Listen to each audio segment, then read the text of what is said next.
खोया हुआ खजाना, खोया हुआ खजाना, द लॉस्ट ट्रेजर। विक्रम और आदित्य गांव के सबसे अच्छे दोस्त थे। दोनों ने बचपन से ही साथ में कई अद्भुत रोमांचक यात्राएं की थीं। एक दिन, भारी बारिश के बाद, वे नदी के किनारे टहल रहे थे। अचानक आदित्य की नज़र एक पुरानी और जंग लगी हुई पिटारी पर पड़ी। उत्सुकता से दोनों ने पिटारी को उठाया और खोलने लगे। पिटारी के अंदर उन्होंने पुराने सिक्के और एक पीले पड़ चुके कागज के टुकड़े को पाया। जब उन्होंने कागज को फैलाया, तो वह एक पुराना नक्शा निकला। नक्शे को देखकर वे दोनों आश्चर्यचकित हो गए। नक्शे में पास के जंगल की ओर इशारा था, जिसमें खजाने की जगह चिन्हित थी।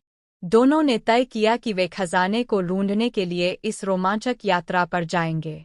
अगले ही दिन, वे अपनी जरूरी चीजें लेकर जंगल की ओर निकल पड़े। जंगल में घुसते ही उन्हें महसूस हुआ कि यह काम आसान नहीं होगा। कई दिनों तक वे जंगल में घूमते रहे, लेकिन खजाने का कोई अता पता नहीं था। जंगल में रहना भी चुनौतीपूर्ण था।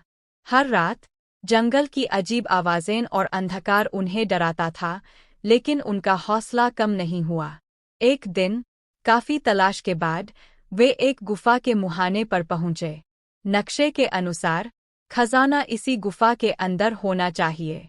लेकिन गुफा का मुंह बहुत ही डरावना और अंधकारमय था। आदित्य को अंदर जाने से थोड़ा डर लगा, लेकिन विक्रम ने उसे हिम्मत बंधाई। दोनों ने टॉर्च जलाकर गुफा के अंदर कदम रखा। गुफा के अंदर की दुनिया एकदम अलग थी। टॉर्च की रोशनी में, उन्हें दीवारों पर उकेरे गए पुराने चित्र और मूर्तियां दिखीं। गुफा के अंदर की हवा ठंडी और रहस्यमय थी। वे धीरे धीरे आगे बढ़ते रहे। अंत में, वे एक बड़े से कमरे में पहुंचे। कमरे के बीचों बीच एक विशाल संदूक रखा था। उनके दिलों की धड़कन तेज हो गई। क्या यह वही खजाना था जिसकी तलाश में वे इतने दिनों से थे? विक्रम और आदित्य ने बड़ी ही सावधानी से संदूक का ढक्कन उठाया। लेकिन जैसे ही ढक्कन खुला, उनकी आंखें निराशा से भर गईं। संदूक पूरी तरह खाली था। विक्रम को गहरी निराशा हुई और उसने सोचा कि उनकी सारी मेहनत बेकार चली गई। लेकिन आदित्य ने संदूक के तल पर कुछ लिखे हुए शब्द देखे। आदित्य ने उत्साह के साथ कहा, विक्रम, ये देखो, यहाँ कुछ लिखा हुआ है। विक्रम ने पास आकर देखा, और दोनों ने मिलकर संदेश पढ़ा। उसमें लिखा था, सच्चा खजाना दोस्ती, हिम्मत और जिज्ञासा की भावना होती है। विक्रम और आदित्य ने एक दूसरे की ओर देखा और मुस्कुरा दिए। वे समझ गए कि इस यात्रा का असली मतलब क्या था।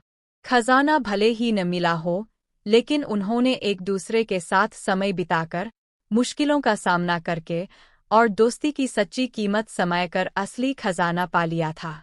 इस अनुभव ने उन्हें सिखाया कि खजाना हमेशा सोने और चांदी में नहीं होता। असली खजाना वह होता है जो हमें हमारे दोस्तों, हिम्मत और जिज्ञासा के साथ मिलता है। इस सफर ने उनकी दोस्ती को और भी मजबूत बना दिया।